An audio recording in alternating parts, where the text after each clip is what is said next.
రేవంత్ రెడ్డిని రవ్వంత రెడ్డి అంటూ తక్కువ చేశారు. రవ్వ కాదు, అది అగ్గిరవ్వ అన్న విషయం అర్థమైంది. కేసీఆర్ స్టేచర్కు సరిపోయే క్యారెక్టర్ అటువైపు ఉందా అన్నారు.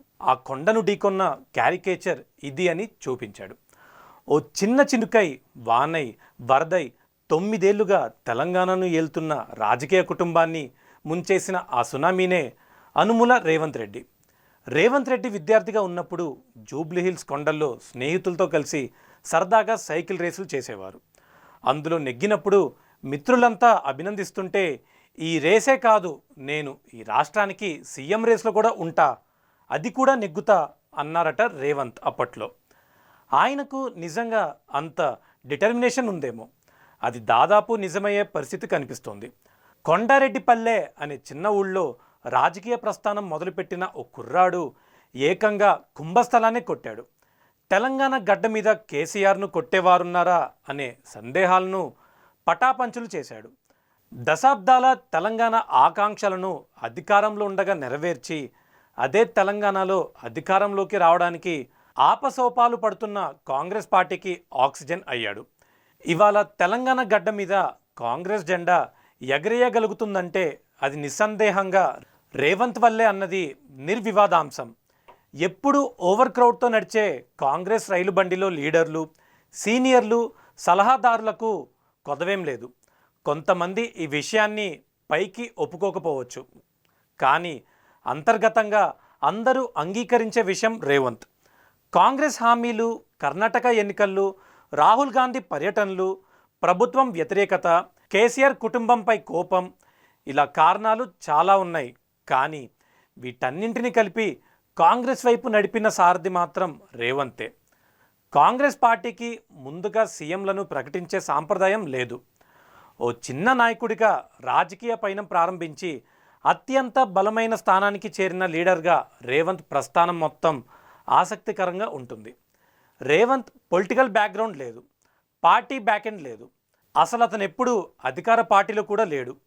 ముందు లీడర్గా నిరూపించుకొని ఆ తర్వాత రాజకీయ పార్టీలో చేరాడు. ఓ విద్యార్థి నేతగా మొదలుపెట్టి ఇప్పుడు రాష్ట్రాధినేతగా ఎదిగారు. రాజకీయం మొత్తం పోరాటమే. ప్రతిపక్షంలో ఉన్నప్పుడు అధికార పక్షంతో పోరాటం, పార్టీలో ఉన్నప్పుడు సొంత వాళ్ళతో పోరాటం, సమస్యలతో పోరాటం, సీఎంతో పోరాటం. ఇన్నేళ్ల రాజకీయ జీవితంలో ఎప్పుడూ ఈ పోరాట పందా అన్నదే వీడలేదు. అదే రేవంత్ను ఆ స్థానంలో నిలబెట్టింది. ఉమ్మడి మహబూబ్ నగర్ జిల్లా, అంటే ప్రస్తుతం నాగర్ కర్నూలు జిల్లా కొండారెడ్డిపల్లె అనే చిన్న గ్రామంలో జన్మించిన రేవంత్ రెడ్డి ఏబీవీపీలో విద్యార్థి నాయకుడిగా ఉన్నారు. 2006లో మిడ్జల్ మండలం జెడ్పీటీసీగా ఇండిపెండెంట్గా పోటీ చేసి గెలిచారు. ఆ తర్వాత 2007లో స్థానిక సంస్థల ఎమ్మెల్సీ ఎన్నికల్లో కూడా ఇండిపెండెంట్గా రేవంత్ గెలవడం సంచలనంగా నిలిచింది. అప్పట్లో కాంగ్రెస్ అధికారంలో ఉన్నప్పటికీ గెలిచిన వెంటనే నేరుగా వెళ్ళి టీడీపీలో చేరారు. రేవంత్ స్పీచ్ను చూసి తెలుగుదేశం అధ్యక్షుడు చంద్రబాబు ఆయన్ను ఎంకరేజ్ చేశారు. చాలామంది సీనియర్ లీడర్ల కన్నా బాగా ఎదిగారు. టీడీపీ అధికార ప్రతినిధిగా అప్పట్లో వైఎస్ ప్రభుత్వంపై తీవ్ర విమర్శలు చేశారు. 2009 ఎన్నికల్లో కొడంగల్ నియోజకవర్గం నుంచి అప్పటికి 5 సార్లు ఎమ్మెల్యేగా గెలిచిన గురునాథ్ రెడ్డిని ఓడించి అసెంబ్లీలో అడుగుపెట్టారు. 2014లో మరోసారి కొడంగల్ నుంచి గెలిచి టీడీపీ ఫ్లోర్ లీడర్ అయ్యారు. తెలుగుదేశం శాసనసభ పక్ష నేతగా రేవంత్కు అప్పటి ముఖ్యమంత్రి కేసీఆర్కు మధ్య టగ్ ఆఫ్ వార్ నడిచింది. కాంగ్రెస్ పెద్దపార్టీ అయినప్పటికీ రేవంత్ను ఎదుర్కోవడానికి అధికార పక్షం ఇబ్బంది పడేది. అనేకసార్లు ఆయన్ను సస్పెండ్ చేశారు. తెలంగాణ టీడీపీని బీఆర్ఎస్ ఖాళీ చేసేయడంతో తప్పనిసరి పరిస్థితుల్లో 2017లో కాంగ్రెస్లో చేరారు. పార్టీ వర్కింగ్ ప్రెసిడెంట్గా 2018లో ఉన్నప్పటికీ అప్పటి కాంగ్రెస్లో పూర్తి ప్రాధాన్యం దక్కలేదు. ఆ ఎన్నికల్లో కొడంగల్ నుంచి ఓడిపోయినా 2019లో మల్కాజ్గిరి ఎంపీగా గెలవడం రేవంత్కు కలిసొచ్చింది.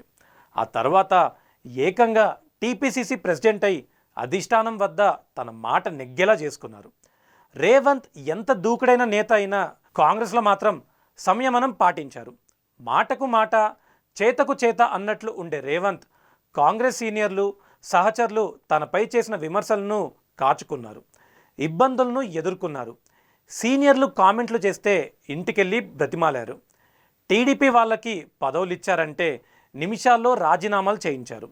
ఎవ్వరూ ఎలా ఇబ్బందులు పెట్టాలి అని చూసినా తనదైన సమయం కోసం రేవంత్ ఎదురు చూశారు. కర్ణాటక ఎన్నికల ఫలితాలు అనుకోని బలాన్నిచ్చాయి. కాంగ్రెస్ 6 హామీలు అస్త్రాలుగా మారాయి. రాహుల్ గాంధీ అండ లభించింది. దీంతో ఈసారి ఎన్నికల్లో చెలరేగిపోయారు. అటు ప్రత్యర్థులపై అగ్రెసివ్గా, ఇటు పార్టీలో ప్రత్యర్థులకు అవకాశాలు ఇవ్వకుండా తనదైన శైలిలో ముందుకెళ్లారు. ఎంతమంది సీనియర్లున్నా ఓటమి భయంతో వారంతా తమ తమ నియోజకవర్గాలు కూడా కదలలేని పరిస్థితి ఉంటే రేవంత్ ఒక్కడే దాదాపు 90 నియోజకవర్గాలు తిరిగాడు. కేసీఆర్పై కామారెడ్డిలో నామినేషన్ వేసి సవాలు విసిరాడు. తెలంగాణ ఉద్యమాన్ని నడిపిన కేసీఆర్ అంటే తెలంగాణ ప్రజానికానికి విపరీతమైన అభిమానం. రాష్ట్రాన్ని సాధించిన ధీరుడిగా, రాజకీయ దురంధరుడిగా కేసీఆర్ చరిష్మాను తట్టుకోగల నేత మరొకరు లేరు అనుకుంటున్న తరుణంలో కేవలం కేసీఆర్ను మాత్రమే టార్గెట్ చేసి రేవంత్ పోరాట యోధుడిగా నిలిచారు. ఇందుకోసం ఎన్ని ఇబ్బందులు వచ్చినా భరించారు. కేసీఆర్తో సరిసమానమైన స్థాయి అనకపోయినా కేసీఆర్కు తగిన ప్రత్యర్థి అన్న కీర్తిని సంపాదించారు. అందుకే తెలంగాణ సమాజం కేసీఆర్పై ఆగ్రహం వ్యక్తం చేసినప్పుడు వారికి రేవంత్ కనిపించాడు. రేవంత్ రెడ్డి ఇప్పుడు రాజకీయ ప్రయాణం మరో మలుపు తిరగబోతోంది. సహజంగానే దూకుడుగా ఉండే రేవంత్ పరిపాలనలో ఎలా ఉంటారో అన్న ఆసక్తి ఉంది.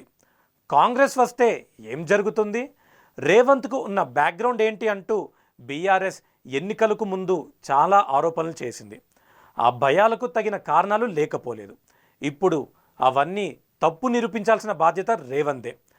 కొత్త బాధ్యతల్లో కూడా ఒదిగిపోయి తాను రాజకీయం చేయగలను, పరిపాలకుడిగాను నిరూపించుకోగలను అని చూపించాల్సిన బాధ్యత కూడా ఆయనదే.